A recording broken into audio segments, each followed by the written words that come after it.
అందరికీ నమస్కారం. మీరు చూస్తున్నది ఎస్ఎస్వి ఛానల్. నేను ఈరోజు మా ఇంట్లో ఈ సంవత్సరం ఏ ఊరగాయలైతే పెట్టుకున్నానో, ఏం వెరైటీలు అనేది చూపించబోతున్నాను. ఇప్పుడు మీరు చూస్తున్నదైతే మామిడి తోట అనమాట.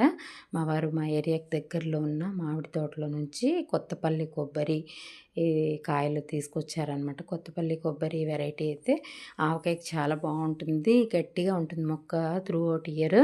తర్వాత టేస్ట్ కూడా చాలా బాగుంటుందన్నమాట. ఇంకా మాగాయ కోసం అయితే చిన్న రసాలు తీసుకొచ్చారు. ఇంకో అల్లం వెల్లుల్లి ఆవకాయ కోసం ఐదర్ సాహిబ్ అని అది ఒక 10 కాయలు తీసుకొచ్చారు. మా వారైతే మార్నింగ్ మా అమ్మాయి వెళ్ళి తీసుకొని వచ్చి మొత్తం ముక్కలన్నీ అదే కాయలన్నీ కడిగేసి శుభ్రంగా తుడిచేసి ఆరబెట్టి తర్వాత ముక్కలన్నీ కట్ చేయించుకొని వచ్చారనమాట.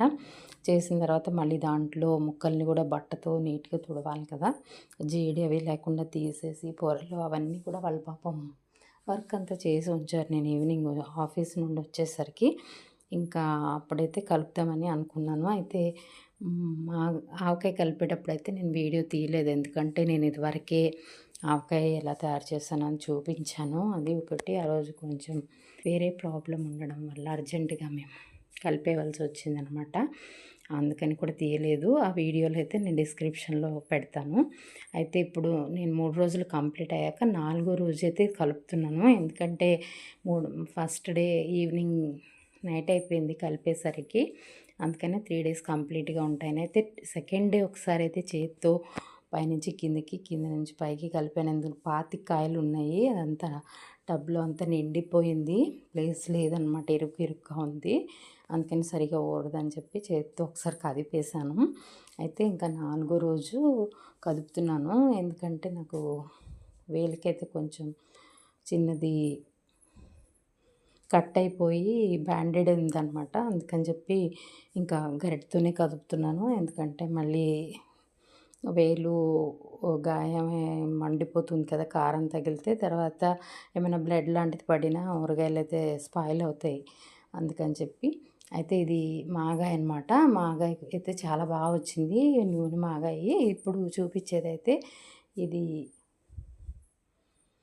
పులిహోర ఆవకాయ అనమాట. పులిహోర ఆవకాయ ఇదేమో మెంతికాయ. అన్నీ ఒక 5 కాయలు పెట్టానమాట, చిన్నవి. ఇదేమో తొక్కుడు పచ్చడి. ఇదైతే ఒక 5 కాయలు పెట్టినా కూడా అది ఏంటంటే కొంచెం మిక్సీలో గ్రైండ్ చేస్తాం కాబట్టి గుజ్జులాగా కొంచెం దగ్గరకు అయిపోయింది. ఇదేమో ఊరబెట్టిన మాగాయ అనమాట.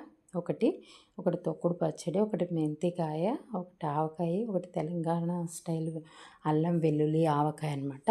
పులిహోర ఆవకాయ అయితే అన్నీ ఆంధ్ర వెరైటీస్. ఒక అల్లం వెల్లుల్లి లేదా అల్లం ఆవకాయ అనేది తెలంగాణ స్టైల్ అనమాట. అది మా అబ్బాయికి ఇష్టం అని చెప్పి నేను తయారు చేశాను. ఇప్పుడు ఈ తర్వాత అన్నీ తిరిగి కలిపేసాక చూసారు కదా, ఇలా కొత్తపల్లి కొబ్బరి అయితే కొంచెం స్లోగా ఊరుతుందనమాట, ఊట తొందరగా రాదు, కొంచెం టైం పడుతుంది.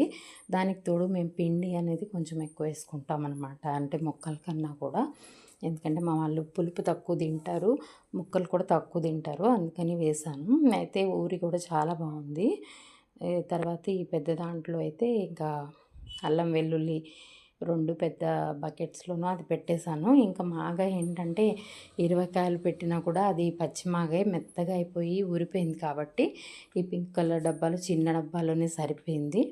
తర్వాత ఈ ఊరబెట్టిన మాగాయ, మెంతికాయ, పులిహోర ఆవకాయ, తొక్కుడు పచ్చడి ఇవన్నీ చిన్న డబ్బాలు అయితే సర్దేశాను. అయితే మాకు ఇదివరకు జాడీలు అయితే కొన్ని ట్రాన్స్పోర్టేషన్లో అటు ఇటుగా పగిలిపోయాయి అనమాట. ఒక్కటి జాడీ అయితే మిగిలింది, అదైతే ఇంకా ఈ ఊరకాయలు ఏమైనా ఆవకాయవి ఊరిన తర్వాత కొంచెం దగ్గరకు అయిపోతాయి కదా, అప్పుడు ఆ జాడీలో పెట్టేస్తాను. ఇంకా నెక్స్ట్ టైంకి కొత్తగా జాడీలన్నీ ప్లాన్ చేసుకోవాలి. ఇంకా ఈ పికిల్స్ అన్నిటిలోకి నెంబర్ 1 ప్లేస్లో నూనె మాగాయ అనమాట. అయితే ఇంకా ఆవకాయ అయితే కొంచెం ఊరితే ఇంకా సూపర్గా ఉంటుందన్నమాట. అన్ని పికిల్స్ అయితే టేస్ట్ చాలా బాగా వచ్చాయి. నూనె మాగాయ, పులిహోర ఆవకాయ ఇవన్నీ కూడా నేను డిస్క్రిప్షన్లో లింక్స్ ఇస్తాను. లాంగ్ వీడియోస్, షార్ట్ వీడియోస్ కూడా ఉన్నాయి మన దగ్గర, అవి మీరు చూడొచ్చు కావాలనుకున్న వాళ్ళు. అలాగే మనకి ఆవు పిండి, ఉప్పు, కారం, మెంతి పిండి ఇవన్నీ మిగిలిపోతూ ఉంటాయి కదా, వాటిని ఏ రకంగా మనం ఉపయోగించుకోవచ్చు అనేది నెక్స్ట్ వీడియోలో అయితే మనం చూద్దాము. అంతవరకు ధన్యవాదాలు. ఈ వీడియో మీకు నచ్చిందా? నచ్చితే లైక్ చేసి హైప్ చేయడం మర్చిపోకండి. Thank you for watching.